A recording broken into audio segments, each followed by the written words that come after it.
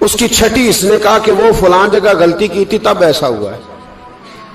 ہوتا ہے نا کئی دفعہ آواز آتی ہے نا اندر سے, چلیں بول دیں کچھ نہیں ہوتا آپ کو. اللہ جانتا ہے یہاں کوئی کچھ نہیں کہے گا آپ کو, اور ہماری تو ویڈیو بھی نہیں گھومتی, یعنی خبر بھی نہیں ہو کہ کس نے ہاں کر دی کس نے نہ کر دی. آپ بغیر ٹینشن کے بات چیت کریں, آج کچھ نہیں ہوتا ہے انشاءاللہ تعالی. آتی ہے اندر سے آواز.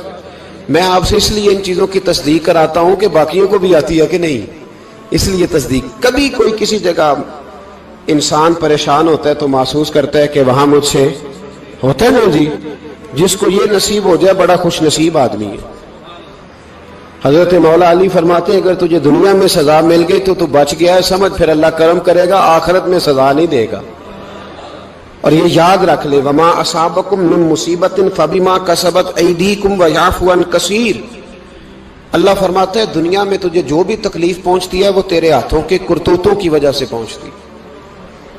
ویعفو عن کثیر, فرمایا کثیر گناہ تو میں ویسے ہی معاف کر دیتا ہوں. یہ جو تیری زندگی میں دکھ ہے نا, یہ بھی میری قلیل سزائیں ہیں. یہ کثیر پر سزا, یہ قلیل ہے قلیل. یہ جو تمہاری زندگی میں تکلیفیں, انسان کو سزا ملتی. حضرت فضیل بن عیاض رحمۃ اللہ تعالی علیہ گھوڑے پہ بیٹھے تھے, گھوڑا شرارت کرنے لگ گیا, اچھلنے لگ گیا, کودنے لگ گیا. تو حضرت فضیل بن عیاض نیچے اترے, ایک کونے میں جا کے نماز کی نیت باندھ لی, 2 رکعت نماز پڑھی, پھر دیر تک استغفار پڑھتے رہے, روتے رہے, دعا کرتے رہے. واپس آئے, خادم عرض کرنے لگے حضور سمجھ نہیں آئی, گھوڑے نے تھوڑی سی شرارت کی, وہ بدکا ہے, آپ نے اس کو چھوڑا ہے اور چھوڑ کر کے آپ نماز میں لگ گئے. تو حضرت فضیل بن عیاض فرمانے لگے جب بندہ اللہ کی نافرمانی کرتا ہے نا تو جو چیزیں اس کی فرما بردار ہوتی ہیں وہ اس کی نافرمانی کرنے لگ جاتی. تو مجھے محسوس ہوا تھا کہ میں نے کہیں اللہ کی نافرمانی کی ہے, اس لیے ایسا ہوا ہے کہ میرے گھوڑے نے میری, تو میں توبہ کرنے لگا ہوں. اور اب دیکھتا ہوں بیٹھ کے بھلا کیا ہوتا ہے. میں نے سچی توبہ, حالانکہ مجھے یاد نہیں کہ میں کہاں بولا, پر کھری اور سچی توبہ کی. دوبارہ گھوڑے پہ بیٹھے تو گھوڑا بالکل صحیح کے ساتھ چلنے لگ گیا. میرے بھائی, جب یہ تنبیہ ہے اللہ کی طرف سے, یہ متنبہ کیا جاتا ہے کہ تو بعد آ جا. بہت ساری جگہوں پہ انسان کو وقتی طور پر اگر سزا مل جائے, نبی پاک علیہ السلام کی خدمت میں ایک صحابی آئے, بات مضبوط کر دوں, واقعہ سنایا ہے نا, تو کچھ لوگ سمجھتے ہیں کہ یہ واقعہ ہے, تو میں ایک حدیث پاک امام بہقی کی لکھی ہوئی عرض کرتا ہوں. نبی پاک علیہ السلام کے ایک صحابی آئے اور ان کا سر پھٹا ہوا تھا,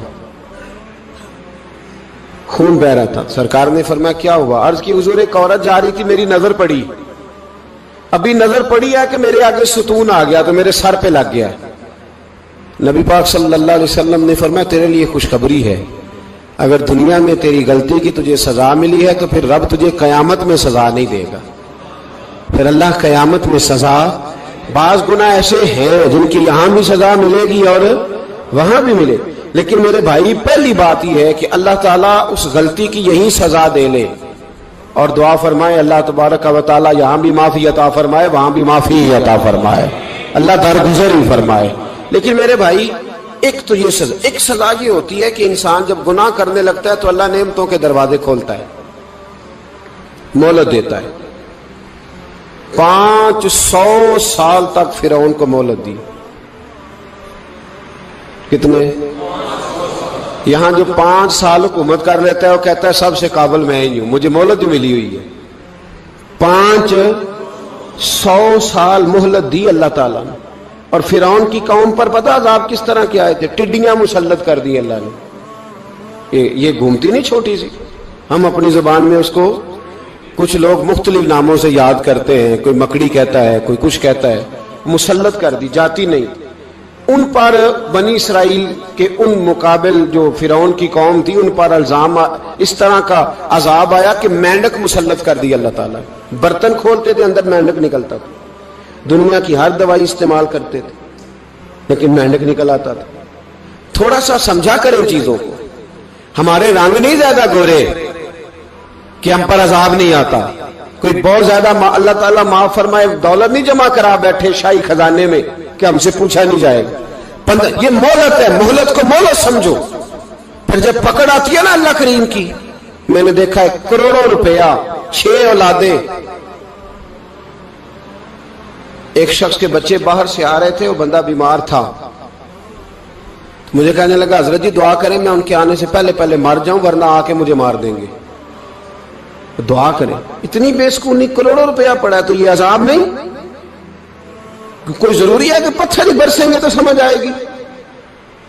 یہ جو سگا بیٹا بوڑھے باپ کے قریب سے گزر جاتا ہے, سلام نہیں لیتا, تو اس کو عذاب نہیں سمجھتے؟ یہ جو امت کی بیٹیاں, امت کی بچیاں, ہماری بچیاں ایک سال کے اندر 75,000 ہزار بچی ایک ڈویژن سے بھاگ کے شادی کر رہی ہے, اور ایک صوبے سے, تو اس کو آپ اللہ کا عذاب نہیں سمجھتے؟ یہ معمولی بات ہے. نہیں ہمارے رنگ ہو رہے ہیں, ہم بڑے سمارٹ ہیں. 1500 سال مہلت دی نوح علیہ السلام کی قوم کو. کتنے سال؟ بول کے بتائیے, بول کے دوبارہ بولیے. 1500 سال. کوئی آدمی اپنی سمارٹنس پہ خوش نہ ہو جائے کہ 20 سال ہو گئے, میں تو نافرمانی بھی کر رہا ہوں, روٹی بھی پک رہی ہے, میں تو حرام بھی کھا رہا ہوں, پھر بھی سب ٹھیک ہے. 1500 سال مہلت دی. پھر حضرت نوح کہنے لگے اللہ میں نے تو بڑا سمجھایا, نہیں باز آتے. تو رب کریم نے فرمایا کشتی بناؤ. اللہ کے پیغمبر کشتی بنانے لگے تو قوم مذاق اڑانے لگ گئی. اب کیا کرنے لگے ہو؟ اب کشتی بنانے لگے ہو, خیر تو ہے, قوم مذاق اڑا رہی ہے. حضرت نوح علیہ السلام کا آپ نے کشتی بنائی, پانی کہاں سے نکلا؟ نہ بارشیں ہوئی, نہ سیلاب آئے. ایک تندور تھا, اس کے اندر سے پانی نکلنا شروع ہو گیا. کبھی تندور سے بھی پانی نکلا ہے, پر جب نکالنے والا چاہتا ہے تو وہاں سے بھی ایک تندور سے پانی نکلا. اتنا نکلا, اتنا نکلا, اتنا نکلا کہ قوم ساری ڈوب گئی. قرآن مجید کے صفحات شہادت دیں گے کہ حضرت نوح کی قوم کا بچہ بہ گیا. بچے صرف وہ تھے جو حضرت نوح کے ساتھ ہو گئے, تباہ ہو گئی. اللہ بے نیاز ہے, بے نیاز. 1500 سال مہلت ملے اور تو پھر بھی کہے رب بڑا کریم ہے, معاف کر دے گا. 1500 سال تجھے گنجائش دے اور تو کہے کوئی نہیں, بات معافی ملنی چاہیے ابھی بھی. میرے بھائی, حضرت صالح علیہ السلام کی قوم, حضرت صالح نے تبلیغ شروع کی تو کہنے لگے پہلے معجزہ دکھاؤ. جی آج تو نہیں لوگ معجزے مانگتے, آج بھی لوگ کرامتے اور معجزے. اللہ معاف کرے, جو چیزیں معجزہ تو ہو نہیں نہ سکتا, لیکن آج بھی لوگ, آپ یقین کریں, کہتے ہیں یہ بڑی نمازیں پڑھتا ہے تو پھر بخشا کیوں نہیں گیا, پھر کیوں نہیں منو سلوا کیوں نہیں اترا اس پر, پھر میں بھی اسی طرح ہی ہوں, کیا اس کے اندر خوبی آ گئی؟ مولوی بھی ویسے ہی ہے, صوفی بھی ویسے ہی ہے. لوگ مانگ نہیں رہے, لوگ دلیلیں مانگ نہیں رہے, ابھی بھی لوگ بحث نہیں کرتے. کیا فرق آ گیا جی, ویسے ہی ہیں سارے. اللہ تعالیٰ سے ڈرنا چاہیے. ہمیں سامنے والے کی طرف دیکھ کر صحیح ہونے کا حکم نہیں ہے, ہمیں اپنی اصلاح کا حکم ہے. اپنی طرف دیکھ کے اپنے آپ کو ٹھیک کرنے کا. الزام لگا کے گزر جانا, اس کا کوئی مطلب. سنو اور یاد رکھو, حضرت صالح علیہ السلام سے کہنے لگے پہلے معجزہ دکھائیں. تو حضرت صالح علیہ السلام نے فرمایا اونٹ کہاں سے پیدا ہوتے ہیں؟ کہا اونٹنی کے بطن سے. فرمایا آؤ میں تمہیں پہاڑ کے اندر سے اونٹنی پیدا کر کے دکھاتا ہوں. کہاں سے؟ پہاڑ کے اندر سے. حضرت نوح ساتھ لے کے گئے تو پہاڑ کے اندر سے اونٹنی نکلی, اور اونٹنی بھی گابن تھی, اس کے پیٹ میں بچہ. اور اونٹنی اتنا دودھ دیتی تھی کہ ساری بستی دودھ پی جاتی تھی, پھر بھی دودھ بچ جایا کرتا تھا. لیکن حضرت نوح علیہ السلام نے فرمایا اب تم نے دیکھ تو لیا یہ اسے, یہ جتنا دودھ دے گی روٹی بھی اتنی کھائے گی. ایک دن تم سارے پانی پیو گے, ایک دن یہ سارا پانی پیا کرے گی. ایک دن تم سارے باقی جانوروں کو گھاس کھلاؤ گے, ایک دن یہ اونٹنی. اور اونٹنی کا نام کیا؟ ناقۃ اللہ, اللہ کی اونٹنی. کس کی اونٹنی؟ نام کیا ہے؟ اللہ کی. یہ اللہ کی اونٹنی ہے. تو حضرت نوح علیہ السلام کی اونٹنی. فرمایا اس کی بے ادبی نہ کرنا. باز نہیں آئے لوگ, باز نہیں آئے. کہنے لگا جی دودھ دینا تو ٹھیک ہے, پر یہ جو سارا پانی پی جاتی ہے نا, یہ صحیح نہیں. یہ جو ساری گھاس کھا جاتی ہے یہ نہیں ٹھیک. دودھ دینا تو ٹھیک ہے پر یہ نہیں صحیح. آپ نے فرمایا اسے کچھ نہ کہنا, اللہ کی اونٹنی ہے. میں کہا کرتا ہوں ان لوگوں نے ناقۃ اللہ کی بے ادبی کی. حضرت نوح علیہ السلام کی اونٹنی کی ٹانگیں کاٹ دی, صالح علیہ السلام کی. اور دیکھو اللہ بڑا بے نیاز ہے، اگر پیدا کرنا جانتا ہے تو حفاظت کرنی نہیں جانتا. لیکن رب کریم نے فرمایا نہ کرنا. انہوں نے ان کے پیر کاٹ دیے، کانوں پہ چھریاں لگائیں. اونٹنی جب مر گئی، اونٹنی اللہ تبارک و تعالیٰ کی وہ اونٹنی جب مر گئی تو حضرت صالح علیہ السلام کی قوم پر رب کریم نے زلزلہ بھیجا. اذا زلزلت الارض زلزالہا، جب زلزلے آئیں گے اور جب ان کا زلزلہ آنا زلزلہ آتا ہے نا، کیا کرتی ہے قوم؟ لا الہ الا اللہ، لا الہ الا اللہ، کلمے جاری ہو جاتے. بلکہ ایک دفعہ ایسا بھی ہوا کہ مسجدوں میں اعلان ہونے لگے زلزلہ آ رہا ہے. جو فجر کے لیے نہیں اٹھے زلزلے کے لیے وہ بھی اٹھ گئے. جن کا دعویٰ ہے نا میری سویرے آنکھ نہیں کھلتی، ان کی لگی نہیں کتنے گھنٹے، بعد میں بھی نہیں لگی. ٹی وی پہ اعلان ہوتے رہے کوئی نہیں آ رہا، سو جاؤ چپ کر کے. لیکن آنکھ لگی. موت سے تو ڈرتا ہے، اللہ سے ڈرتا ہی نہیں. موت کا خوف ہے، رب کا نہیں. زلزلہ آیا، ساری قوم تباہ ہو گئی. بتاؤ اگر ناقت اللہ کی گستاخی ہو تو اللہ ناراض ہو جاتا ہے، اور اگر اولیاء اللہ کی ہو، اگر اولیاء اللہ کی ہو تو رب ناراض نہیں ہوتا. شرم نہیں آتی لوگوں کو داتا صاحب کی بے ادبی کرتے، شرم نہیں آتی لوگوں کو غوث اعظم کی گستاخی کرتے، حیا نہیں آتی جنہوں نے دین پھیلایا ان کی بے ادبی. میں درد سے کہتا ہوں، رو کے کہتا ہوں، اور اگر کلیجہ پھٹ سکے تو میں دکھاؤں زخم کتنے. ایک حج کے موقع پر ایک بابا جی، اس سال 4,80,000 روپے کا پرائیویٹ حج تھا، اور بابا جی کی کیفیت کمزور تھی، بیچارے بیمار تھے. اس کے باوجود وہ گئے. بوڑھے آدمی، جا کے بیٹھیے، بزرگ، اور کتنی مشکل ہے وہاں منا، مزدلفہ، عرفات، طواف زیارت، کتنا مشکل کام ہے طواف زیارت کرنا، طواف وداع کرنا. کس کٹھن سے حج کیا، بڑھاپے میں، پیسے بھی لگائے. اور جب وہ روضہ رسول پہ گئے صلی اللہ ہو، اور انہوں نے جا کے نبی پاک صلی اللہ علیہ وسلم کے روزے کی طرف منہ کر کے درود شریف پڑھا تو ایک ملا نے اٹھ کے